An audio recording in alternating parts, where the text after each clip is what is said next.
May punta mga higala, atong bisitahon karon ang Mountain View Subdivision diri sa Barangay Santo Niño, and this is their 2-story single detached. So dili na ta maglangan, tara atong tan-awon.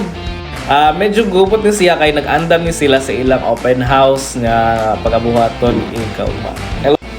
So mo ni ang ilang living room o kitchen. Grabe luwag siya by for a standard housing, no, luwag gid siya. Makita man na nimo nga ang spaces ni kibalik ka na yung mga igsoon, yung mama na malansya, yung igsoon nagpilo o di ba luwag kayo. And kung imong bisitahon diri silang kitchen, mo nang kitchen nila and iyama po na ang CR. So nindot kayo, simple at yet very comfortable niya. Bagay gini siya nga housing para sa mga tao dito nga hilig og peaceful nga kinabuhi, no? And sa ilang po silang hagdanan, makita nimo nga na ay compartment or enough space sa mga anik-anik nga panglimpyo, mga cleaning materials, ay na good. Unya, makita ang gid mga luwag gid siya. So karon mo saka ta sa ilang second floor. Second floor mo ni nag-review kuya pang sinamo. Sorry kuya. So saka ta kadali, and una nimo makita ande guys kay ang ilang bathroom. So bagay ni siya gyud sa mga tao nga gikan sa mga hospital kanang gusto maglimpyo, mag-refreshen up before matulog bitaw. So first pag abot pa lang nimo, limpyo na ka, no? Limpyo na yung pamatik before ka matulog. O kani siya mo ni ang bedroom sa mga kids or na kay laing mga tao bisita diha. And napoy window, so refreshing, makita mo kanawan sa palibot. Nangutano ko sa tiiyang anong wala man ni siya mga portahan. So ang purpose ana is for the open house only purposes lang. So pwede naman ubutangan kung makatagi nakapuhon-puhon. And atong i-check mo ni ang master's bedroom, guwapa kayo, daghay mga bintana, luwag, nindot, limpyo ana ba. So karon atong tanan ng balcony. 1 2 3. Wow, aesthetic kayo o bagay kay kadya mag-emote. Grabe ka nindot mo dahil gitawag siya mountain view kay makita nimo ang bukid na second highest mountain in Agusan del Norte yata nga bukid. Nindot gi kayo, pwede ka magdrama diha, magkape, magyaka, magpahangin no sa tanan mga kinabuhi nimo nga mga problema.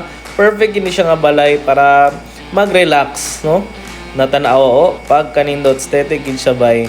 And aside from that, daghan gid siya bintana. No, dili siya usik sa imong aircon nga permi ka paandra kay igang. Pwede ka abri mo tan bintana, hanay kayo, nindot, limpyo. So kung itong mga nangutan na tagpila, mini barato rin gini guys. 5,000 pesos imong monthly deposit ani. No, grabe nga nang barato man. It's because pre-selling pa man gud ni mo pay pagtukod ba. Dili pa kay inana siya ka daghan yung mga housing. So kung makaon na kani, swerte gi kayo. Actually akong igaga nakakuha gid ani and very lucky kay mas barato pa gid siya kay nakakuha siya ni last 2 months ago. So karon samtang mo pay pagsugod na, I tell you, this is a good investment for you. Not only for you but for your family as well. Kung dili ka ganahan, pwede nimo ibaligya pohon. So this is a very good investment yun para sa imo o sa imong pamilya. And kung gusto mo ka mag-imong kaguli mong balay, why not, di ba?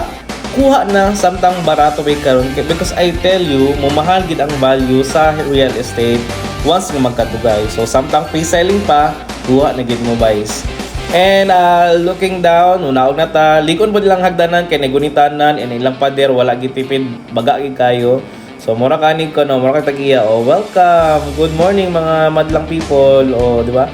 Hanaw gi kayo, walay kalabad-labad, mata ka preskong hunhuna, mata ka opisina, way labad kay nindot gid siya og kuan. Pak, aesthetic si Uncle, picture. O na nga pa. I tell you guys, dili mo kamahayan, digid kamahayan mo palit ani nga balay. And ang front yard pod ani is commercial building. So katong gusto mag-inquire, pwede na po kunyo i-chat or i-PM, pwede kita mo i-assist. Pwede ta mo tabangan. So, ano mo langan, palit na.